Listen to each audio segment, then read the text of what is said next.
I'm John Strum, and this is Real Talk MS.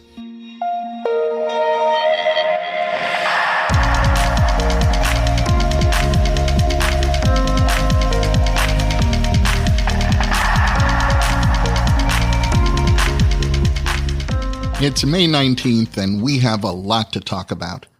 My guest today is Dr. Bruce Bebo. Bruce is the Executive Vice President of Research for the National MS Society, and today he's not only going to give us an update on the MS research projects that he's excited about, Bruce is also going to explain why now is the time to write the final chapter in solving the riddle of MS, and that includes talking about preventing people from ever developing MS. But before we get to my conversation with Dr. Bruce Bebo, there are a few other things that you should know about.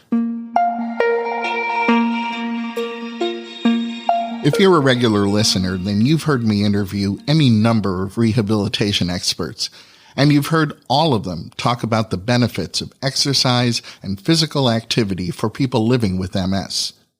But those insights haven't always found their way into a neurologist's office. So the National MS Society convened a group of clinical and research experts in the fields of MS, exercise, rehabilitation, and physical activity to develop a set of recommendations that doctors and other healthcare providers should rely on in promoting appropriate levels of exercise or physical activity to their MS patients. The new recommendations are aimed at optimizing exercise and physical activity for people living with every level of MS disability. And now that these new evidence-based and expert opinion-based recommendations have been published and endorsed by the Consortium of Multiple Sclerosis Centers, I think it makes sense for us to look at what they include. The recommendations state that healthcare providers should endorse and promote the benefits and safety of exercise and lifestyle physical activity for every person with MS.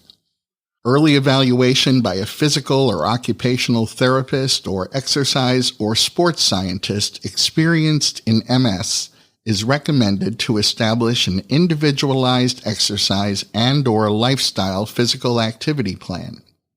Taking into account comorbidities and symptom fluctuations, healthcare providers should encourage a minimum of 150 minutes a week of exercise and/or 150 minutes a week of lifestyle physical activity. Progress toward these targets should be gradual, based on the person's abilities, preferences, and safety. If disability increases and exercise or physical activity becomes more challenging, referrals to specialists are essential to ensure safe and appropriate prescriptions. And when physical mobility is very limited, exercise should be facilitated by a trained assistant. Now, these recommendations mean that your doctor should be referring you to a physical therapist, an occupational therapist, or some specialist experienced in treating people with MS so that you can be evaluated, and then an appropriate exercise or physical activity plan can be created for you. Plan should take into account your MS symptoms and any other health-related conditions that you might be experiencing, and the goal of your plan should be a minimum of 150 minutes a week of exercise or physical activity. Of course, your progress toward this goal should be gradual, and it should be based upon your individual abilities, preferences, and safety. And if your level of physical disability increases, then the specialist managing and monitoring your program should make the appropriate modifications or refer you to a specialist who can, so that you can continue your exercise program. And if your mobility is very limited, then a trained assistant should be facilitating your exercise. I've always believed that no matter what the illness happens to be, a patient should be a full partner in their treatment. So now you have a new question to ask at your next follow-up appointment with your neurologist. And that question should be some form of, now that the National MS Society has published exercise recommendations for everyone living with MS, who can you refer me to so that I can get started on my program? And if you'd like to review these recommendations or share them with your doctor or MS specialist, you'll find a link in today's show notes.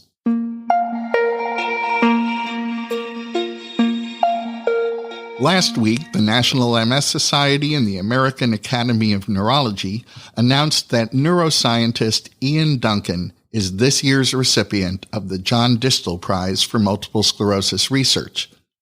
Dr. Duncan's career has been dedicated to understanding the myelin sheath and exploring myelin repair. The Distal Prize is awarded annually to recognize outstanding research that advances our understanding of MS. It was established in 1994 by the late MS Society board member Oscar Distal and his wife Marion in honor of their son John, an attorney whose career was cut short by the progression of MS disability. And in the next couple of weeks, we're going to be welcoming Dr. Duncan as a guest on the podcast, and we'll be talking with him about some of his discoveries and his award-winning work in myelin repair.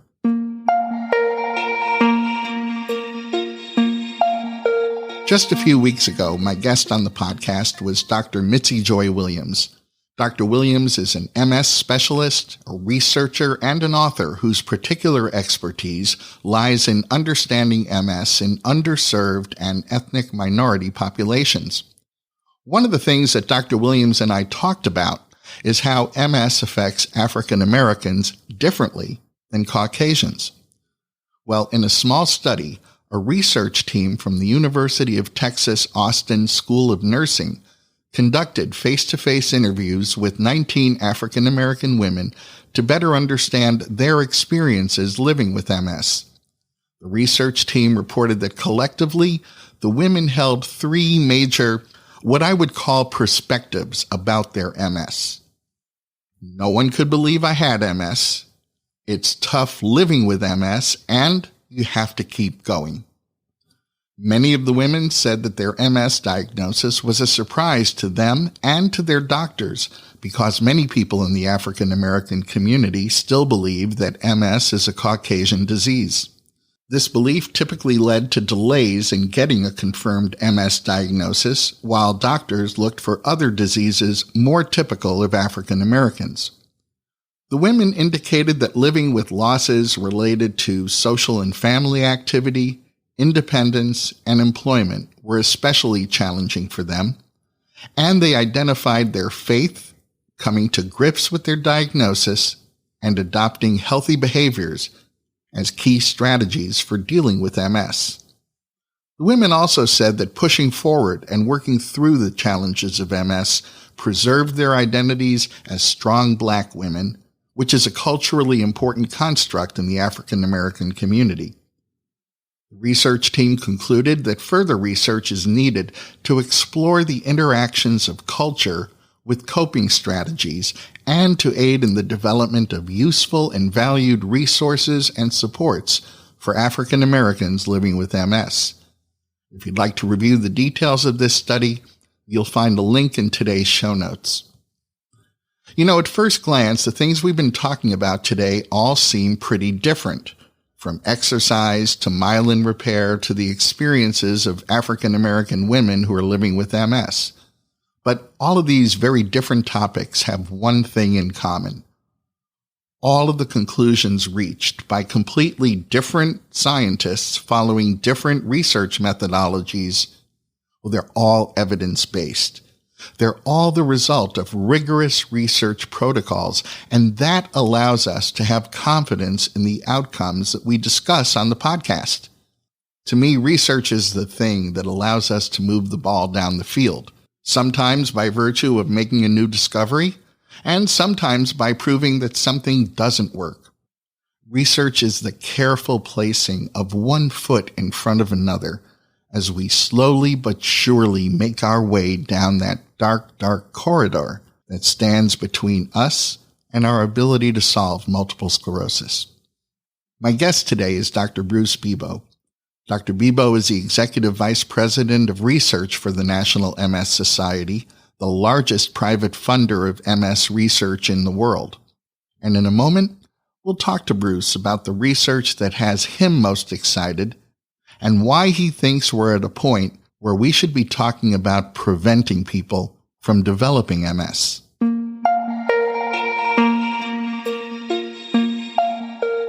My guest today is Dr. Bruce Bebo. Bruce is the Executive Vice President of Research at the National MS Society, where he leads the Society's global research strategy focused on achieving breakthroughs for people affected by MS. He's a member of the MS Society's senior leadership team. Bruce also serves on the Scientific Steering Committee of the International Progressive MS Alliance and the programmatic panel for the MS program that's part of the congressionally directed medical research program. Dr. Bebo has 30 years of experience in MS research in academic, industry, and nonprofit organizations. And I don't want to sound too much like a fanboy, but this is a real treat for me. Research is the engine that drives progress. It's what creates the future for people affected by MS. So I'm always very happy to be talking about MS research with Dr. Bruce Bebo. Welcome back to the podcast, Bruce. Hi, John. It's great to be with you as always.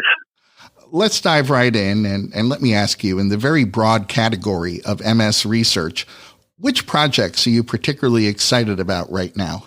I think we've made a tremendous progress in MS over the last few years, and we've made more progress in MS than we've made in any other neurological condition. We have more disease-modifying treatments, and that are enhancing the quality of life of people living with MS. Again, more so than any other neurological condition. So that's really terrific news. Our understanding of the fundamental pathways that lead to damage and relapsing forms of MS has tremendously advanced, and that's part of the reason why we have so many terrific disease-modifying therapies.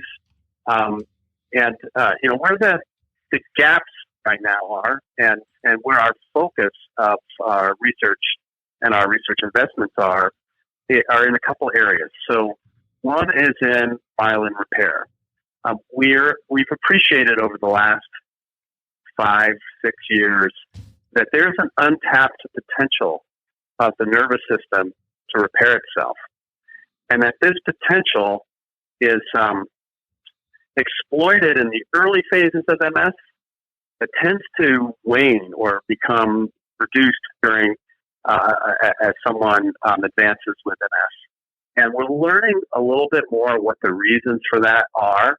That there are substances in the nervous system that slow down repair and some that accelerate repair, and developing strategies that inhibit those factors that slow down repair and promote those factors that accelerate repair.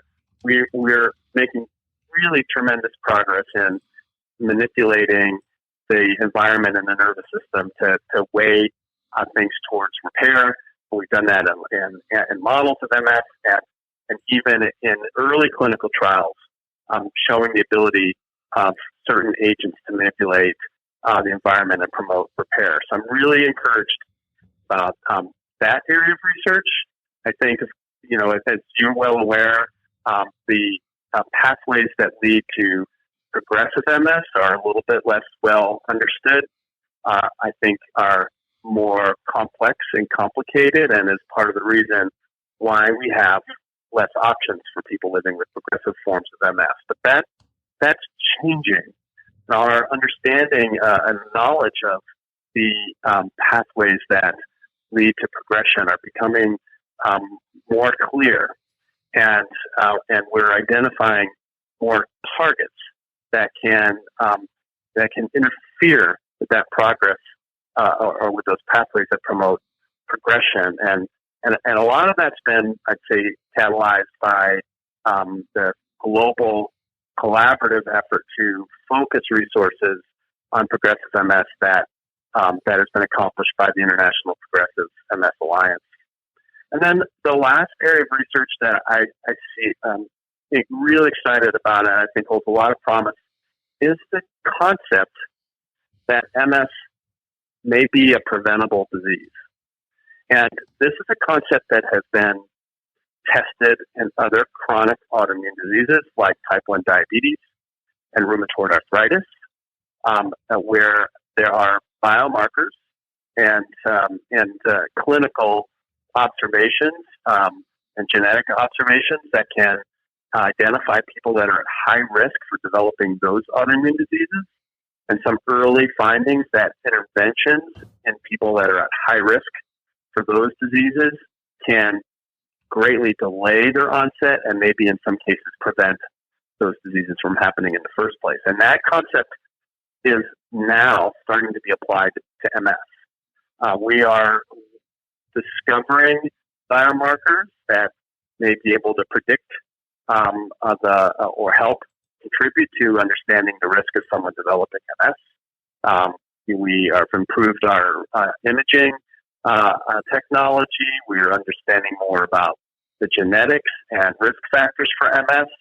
And my hope is that someday, pretty soon, we'll be able to construct a risk evaluation of somebody and get to a point where we will have enough confidence that that person is at high enough risk for developing MS that we could intervene and treat somebody before they even get symptoms and perhaps stop MS before it gets started. Wow, that is incredibly encouraging. You know, I often remind my listeners that the National MS Society is the largest private funder of MS research in the world. Can you give us an idea of what the Society's research portfolio looks like? Sure. So one way to look at it, John, is, since the beginning of the Society, the focus has been on research, and the Society, and again, thanks to just, probably millions of supporters, we've been able to invest in total over $1 billion in MS research. And there's no question that investment has catalyzed most, if not all, of the major discoveries and development of approaches to treating MS that we have right now. Our current portfolio has about 200 research projects, and many of our projects are multiple years, so they expand. They go over 2 or 3 or 4, sometimes longer.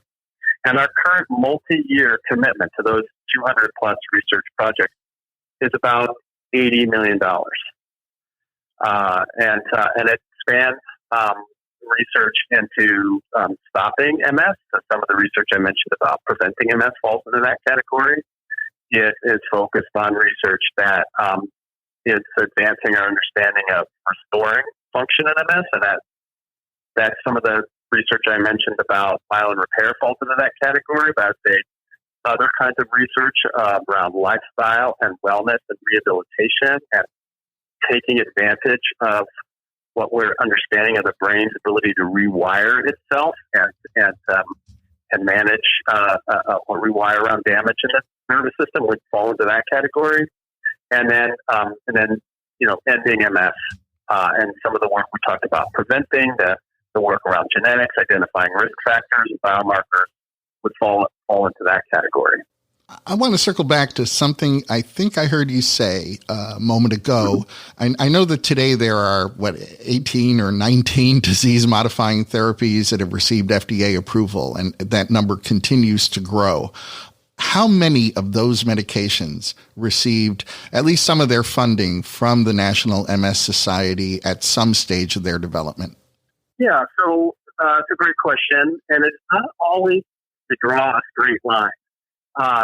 You could write a book about the history of each one of those disease-modifying therapies, and it would be a long book with a lot of chapters it's not a straight path. With that being said, I don't think there's any doubt that our support of MS research has provided the revealed pathways and the fundamental nature of MS that has revealed really pretty much all the targets that are now targeted by the therapies that we have. And so there are straight lines for some of the disease-modifying therapies, from society support to the disease-modifying therapy. I'll give you a couple examples. So one example is the first disease-modifying therapy, beta seron. interestingly enough, the hypothesis about beta interferons in general, beta serons specifically, was that MS was caused by a virus, and these were antiviral molecules. Now that's been proven to not be true, and we have better understanding of how those drugs work. But when scientists were organizing the clinical trials for that medication, the cost of making and supplying the drug supply, that the interferon for those trials, was about $1 million, and this was back in the 80s, right, the late 80s, which is a lot of money. And the MS Society stepped in and paid for the clinical trial supply, the beta interferon that was used in the pivotal trials of beta seron back in the late 80s. So there's a direct line from trials of, to the beta interferons that we have now, Avonex and beta seron and Rebif, to society support back in the 80s.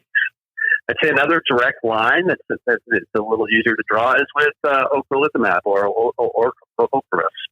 And this is an interesting story. Back in the 2000s,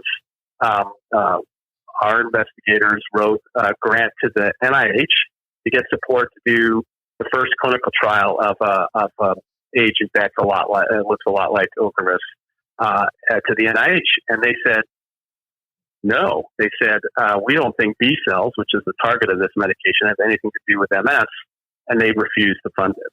And so those investigators sent us that grant. We have a higher tolerance for risk for funding research specific to MS than the NIH does, and we chose to fund that research. That trial was dramatically positive, and it inspired the pharmaceutical companies to pursue that path, and Ocrevus and the other treatments that target B cells were really had their genesis in that clinical trial that was funded by the society. So there are a couple of cases where they're direct lines to research that we supported and funded, and certainly a lot of more diffuse lines to the rest of the disease-modifying therapies. Those are remarkable stories. This past January, which right now seems like about 2 million years ago, I was with you in Washington, D.C. for something called the Pathways to Cures think tank. And while I was still at that think tank, I recorded a podcast episode where I talked about some of the amazing presentations that were being made. But the one thing that probably stuck with me more than anything else was that I had not heard the C word, that's cure, as often as I did during that meeting. Can you talk a little bit about Pathways to Cures? Sure. Well, that does seem like a long time ago, doesn't it, John? But the society, I think we've come to an inflection point in our understanding of MS and the pathways that lead to the nervous system damage in MS and the disease-modifying therapies in MS, where we feel like we're at a precipice that the next sort of evolution, the next stage of our research could lead to a cure. And we have assembled the thought leaders and scientific experts from around the world to come together and advise the society about where our gaps are and where the opportunities are that we could make strategic research investments in that would catalyze and accelerate that hopefully last step or couple of steps to identifying a cure or cures, and so that we're intentional about calling it pathways to cures, because it's highly likely it'll be more than one cure. So I'm really excited about the feedback we've got from the research community. I think there's a collective feeling that we are at a precipice in our understanding of the fundamental nature of MS.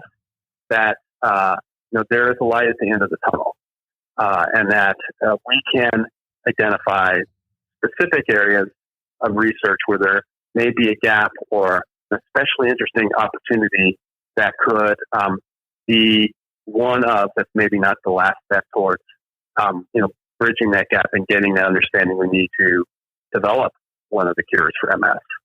So that was a really exciting meeting, wasn't it, John? I mean, just that I think, scientists are pessimistic by nature and don't easily use the word cure. And so I think that observation you made about hearing it so often and the excitement of the research community about the possibility of the cure, is it's very exciting. Yes, I couldn't say that better myself. I'm not sure if everyone knows how much of the scientific research that we often talk about is actually done at universities. And with universities currently shut down and some not quite sure when they might be able to reopen their physical facilities, how is the COVID-19 pandemic impacting MS research today? Yeah, well, the COVID pandemic is affecting everything, and research is not an exception. Most universities, John, are considering research that's not COVID related. They're not considering that essential right now. And so what we're learning from talking to our investigators is many of them are not able to access the lab.